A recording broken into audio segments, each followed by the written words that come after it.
The Nexus was infested with ravens, but that didn't bother Renato. With each death, the converted Iblis stone in his gauntlets glowed brighter, and he felt stronger. Wow. He was getting a bit bloodthirsty, wasn't he? Well, he wasn't worried. He was a warrior. They're supposed to be bloodthirsty.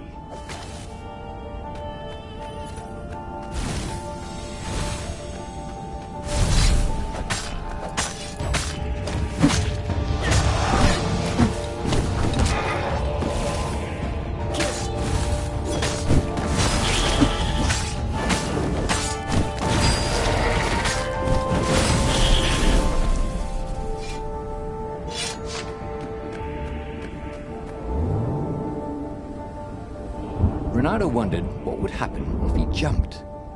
Would he be rescued by an emergency platform?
The core, absorbed in the stone, was doing its job perfectly.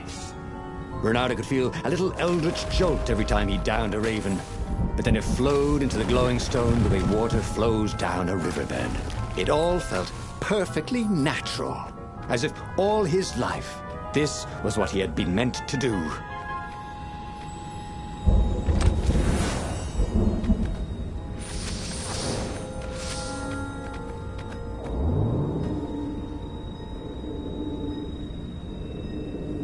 With the core absorbed in the stone, Renato had enough power to challenge the Imperial fleet. First, he would disrupt the enemy communication lines. Then he would head for the rebel base. From there, the rebellion would launch its final attack. Not quite enough.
Renato tore through the last remaining guards at the outpost like hot coffee through snow. There was a far speaker toad here.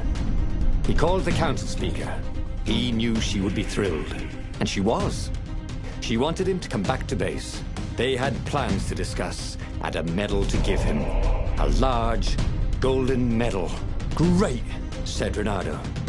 Let's talk about who else I can kill. Then the far speaker croaked again. Hello, Renato, It said. If you get sick of slaughtering second-rate birds in the Nexus, I'm waiting for you in the mountains. Zenobia. A witch taunting him. With the stone, he'd finally be her match.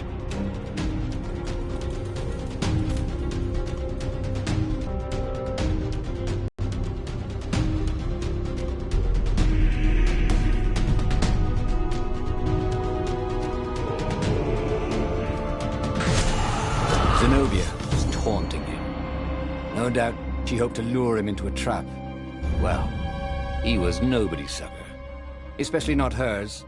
He carried victory in his gauntlet. He would go where the council pointed him.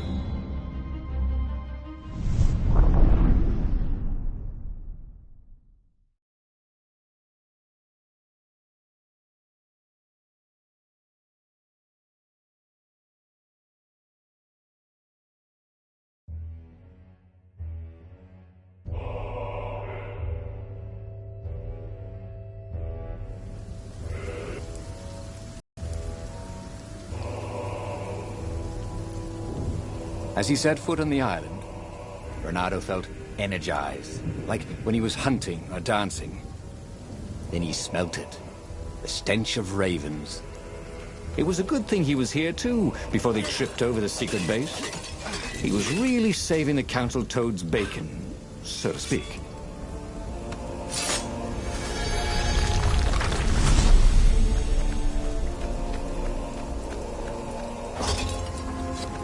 Shouldn't get impatient. He needed to take the time to figure out what all his experience had brought him.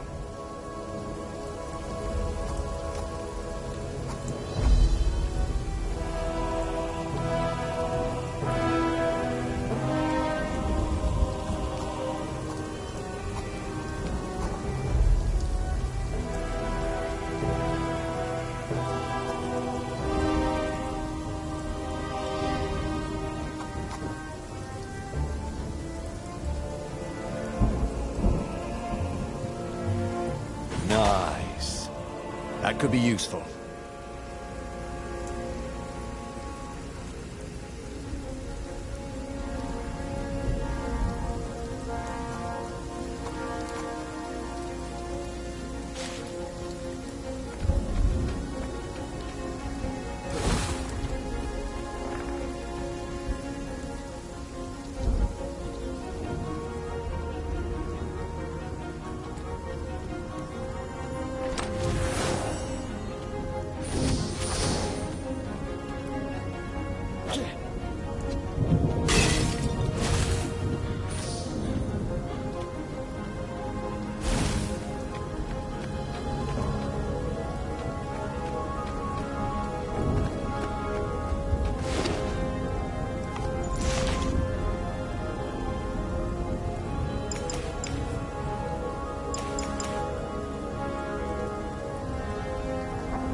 Take a leap of faith, said the inscription.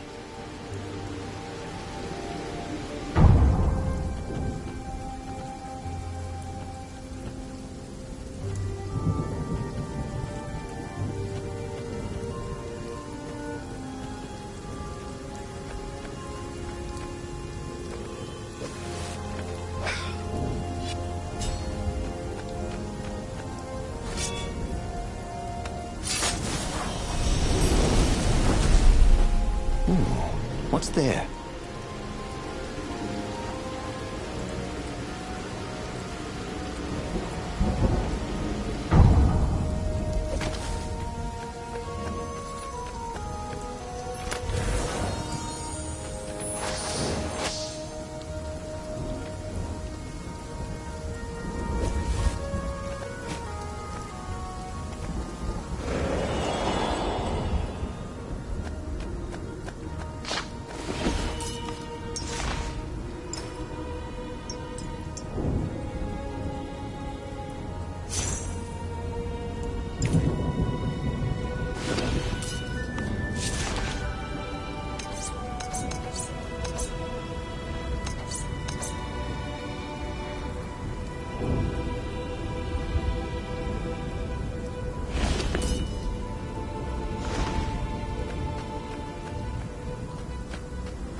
As he set foot on the island, Renato felt energized, like when he was hunting or dancing. Then he smelt it, the stench of ravens. It was a good thing he was here too, before they tripped over the secret base.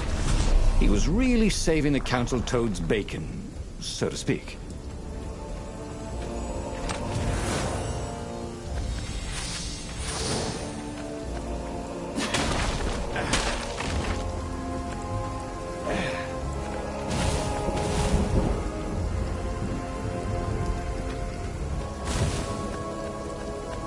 He wasn't that good. Yet.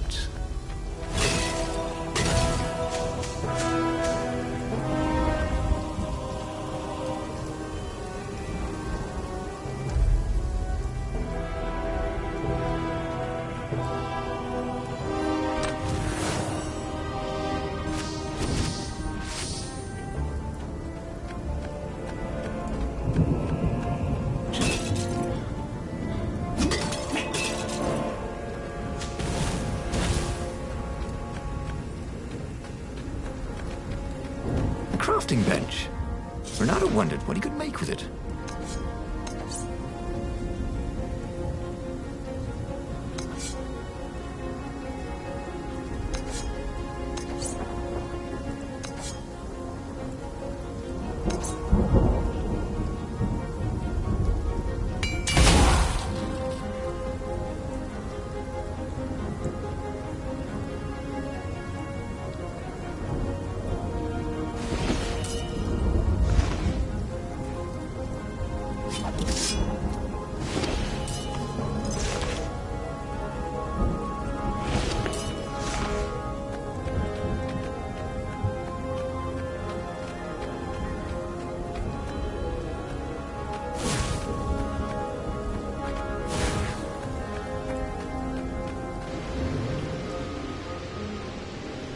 There were stickers all over the platform for really hot lady foxes, with pictures and addresses and everything.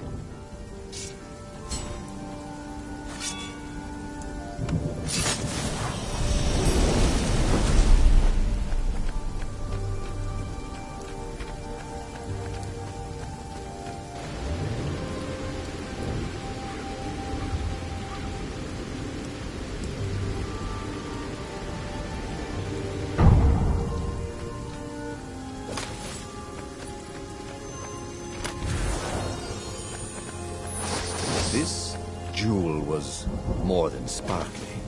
It had arcane power and an engraving.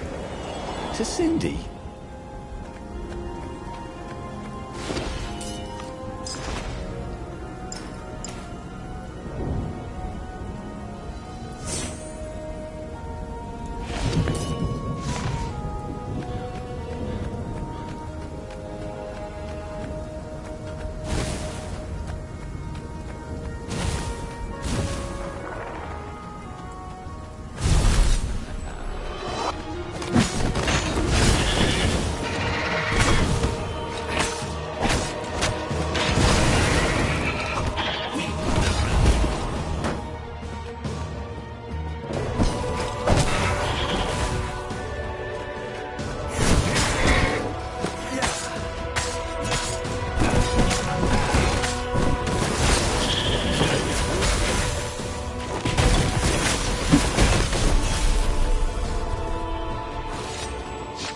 See?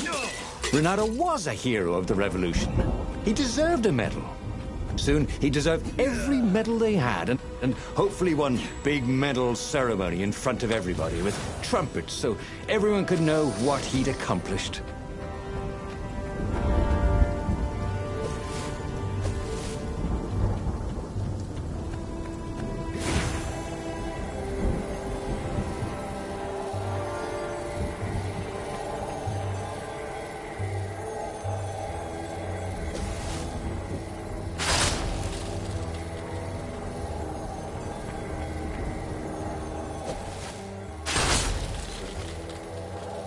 Say goodnight, Gracie, said Renato, wondering who Gracie was.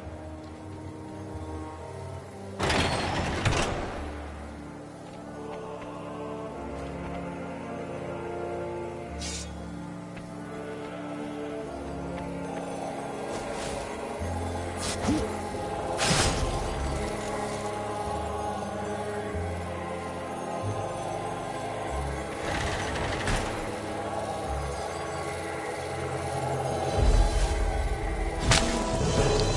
should have done a barrel roll, he thought, as he died.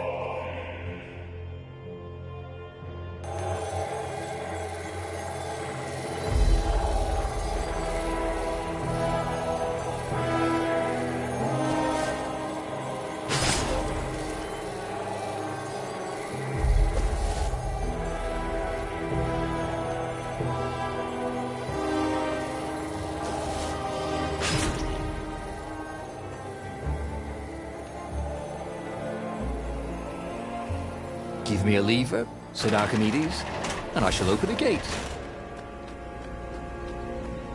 The long stairs. So he was close to the rebel base. Nothing was on fire. So far, so good.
I wonder what happens if I go that way.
Inside the rebel base, Renato was invited to the council speaker's private chambers.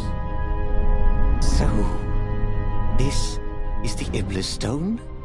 He said. I can feel its power. Renato told her how he had fed the core to the stone and made something even more useful than either. Crazy like a fox, she croaked. And Renato chuckled as if he'd never heard the joke before. We've given you the best quarters and a bottle of Tantalonian firewater. All for you. So they'd remembered. He woke in the morning with the sweetest of hangovers. But the Iblis stone was gone from his gauntlet. The corridors were empty, except for a few rebels who looked just as hungover as him. Come on, you'll miss the battle, they yelled. Renato added sail as the Farfarers scudded across the sky. Who could have taken the Iblastone? Was it some Imperial spy? He would find him, and kill him, and take the stone back.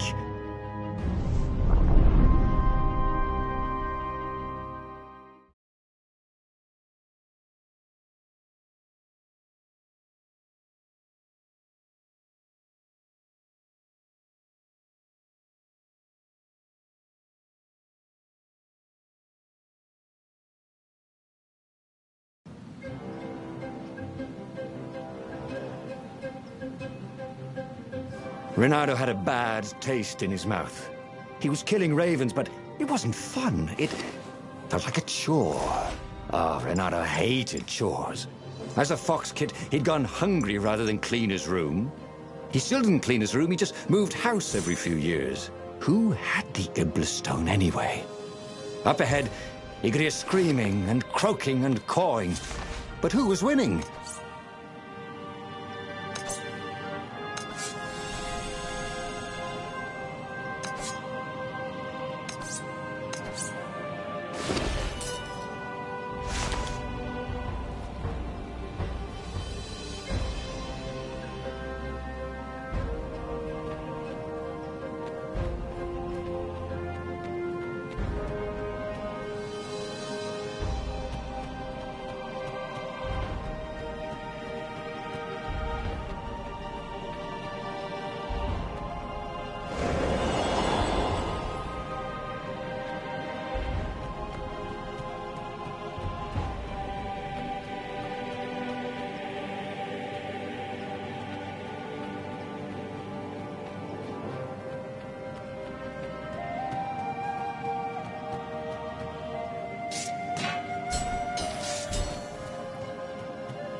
Hey, I'm a firefox, thought Renato.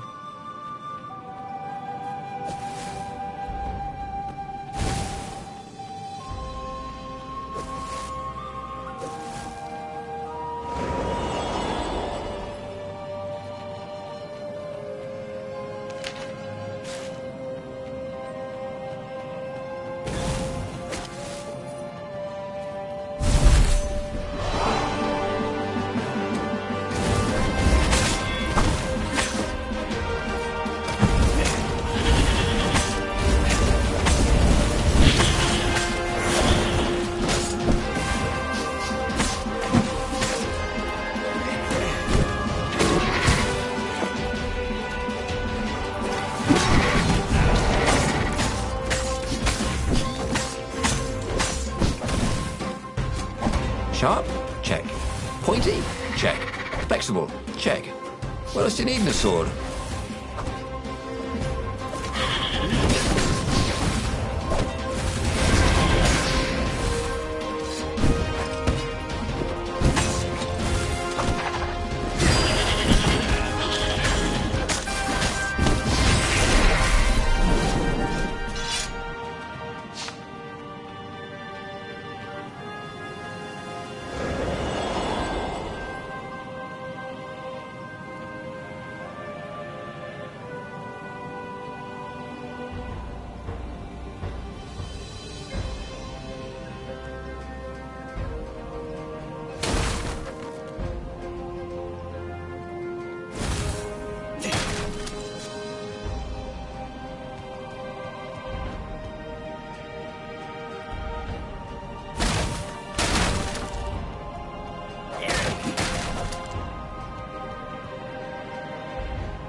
These platforms were great. Renato wanted one for his house.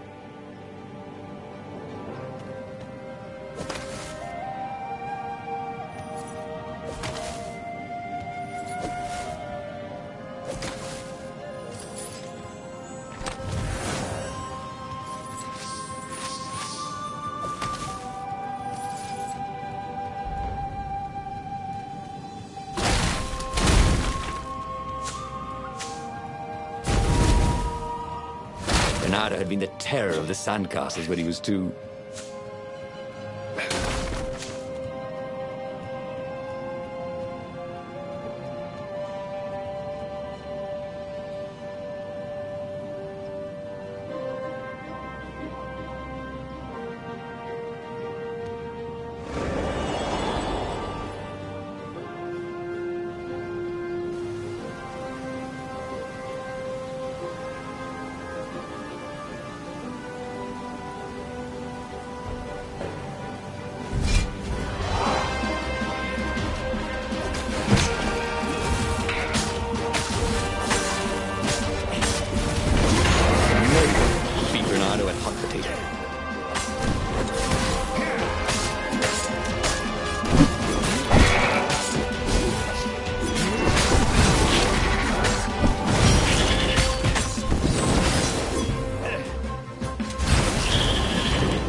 Renato knew more than he ever had. But about what?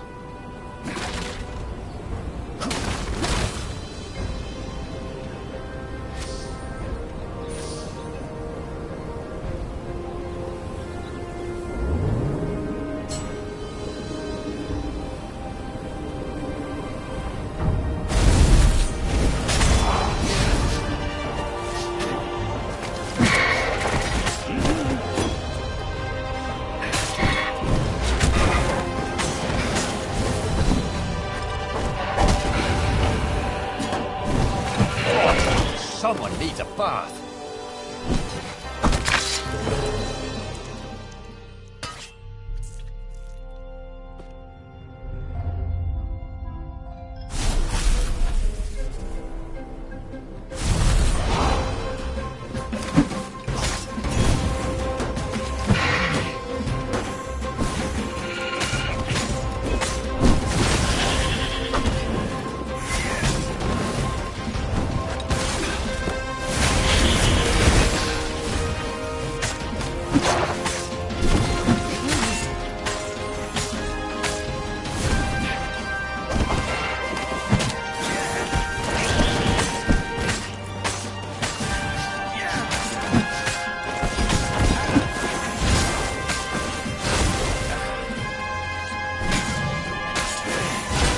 That had gone rather well, actually.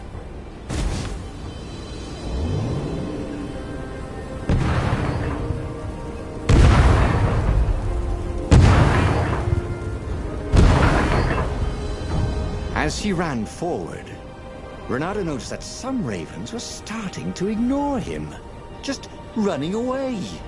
Who were they running from? Some hero of the revolution? If some other so-called hero of the revolution had the stone and tried to take his victory and his medals, Renato's gotta be seriously pissed off. He was the hero, not some other bozo.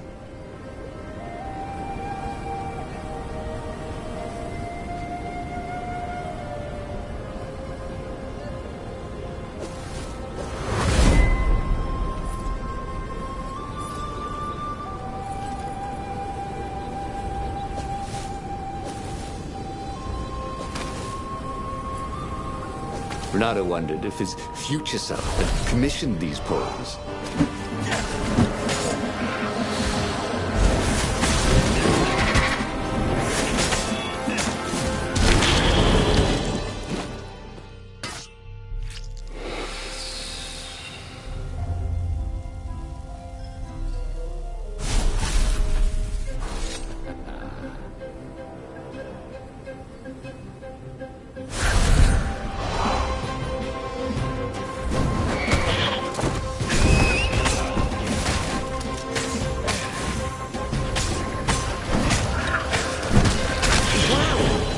Hurt.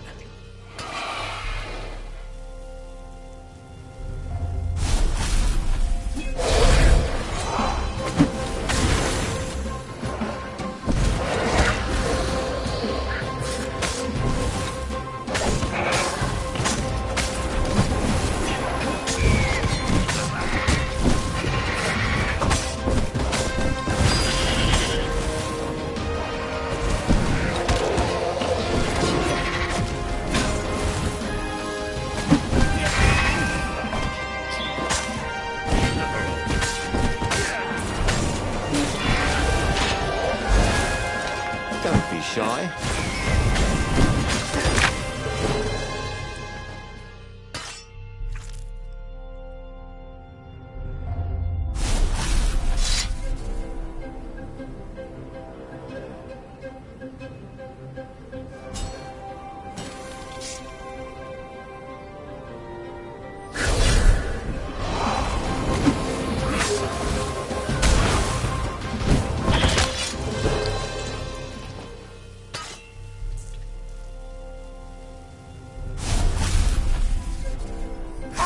Shall we dance?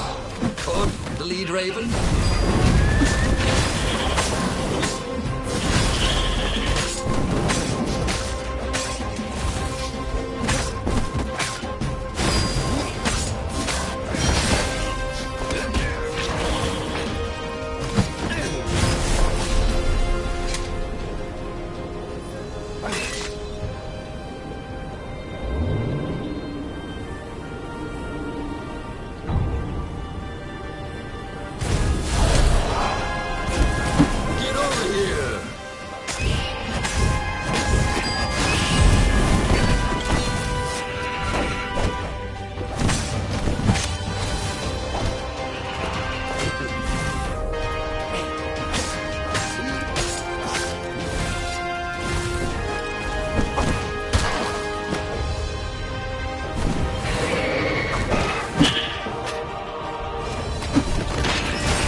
This thing really needed a roof.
Finally, Renato came to the Emperor's ship. Zenobia lay dead in front of it. The ship was a wreck. Ravens lay dead, sprawled everywhere. Bloody feathers spattered across the deck and the dock. The council speaker came out. She was waving a sword around like a flag. "Look at me, Renato!" she croaked. The Iblis stone on the sword was black as coal. "Now I will be Empress, and all shall tremble before me," she croaked. So the stone had her. It was in her brain, whining for blood. "I'm afraid I can't allow that," said Renato, and moved to fight her. Toads are not usually good with swords. Something about the footwork. And the council speaker was not even a warrior. She was always tripping over things, which was quite an impressive achievement when you're a toad. Yet somehow, she was pressing Renato backwards as he desperately tried to keep her sword away from his throat. "Look, why don't you keep the stone?" he asked. "You deserve it." "Blood and souls for Iblis," she croaked. "Blood and souls." She got under his guard with her sword. It was just the tip. But sometimes just the tip is enough. He could feel his soul being sucked into the stone. As he died, he felt embarrassed more than anything else. Renato stared at the book. He was still alive. Again. And still only flying away from burning Ubar. Had he lived that adventure? Or only dreamt it? It felt so real, not like a dream at all. And he'd lost again. Oh, he hated that. But he had made different choices. And he'd lost in a different way. It was the book, wasn't it? Oracles showed you your destiny. But this was showing him different ways he could die miserably. Thanks a bunch, book, he thought. But these were destinies that he did not have to fulfill. But he'd learned another true thing.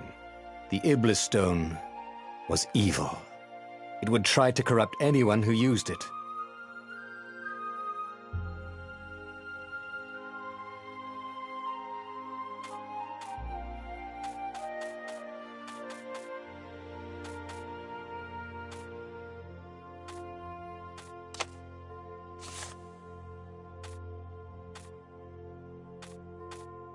But that meant there must be a destiny where he survived and won, right? Otherwise, what was the point?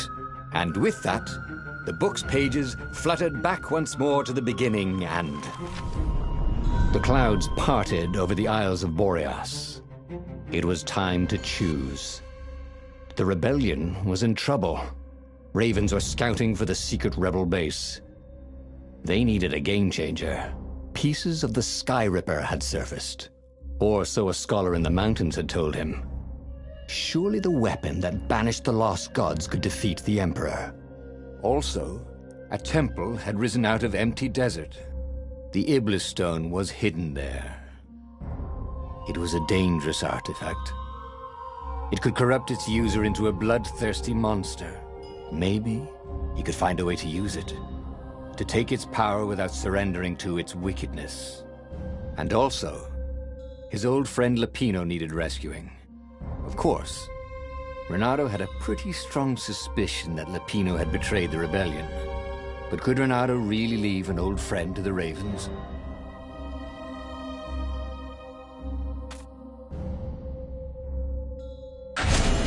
Every child knew about the Sky Ripper.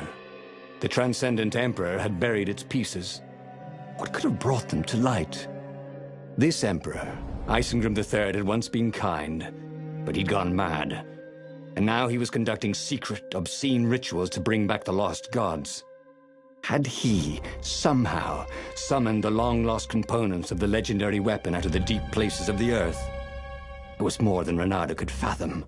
But if he could find a legendary weapon, he would use it.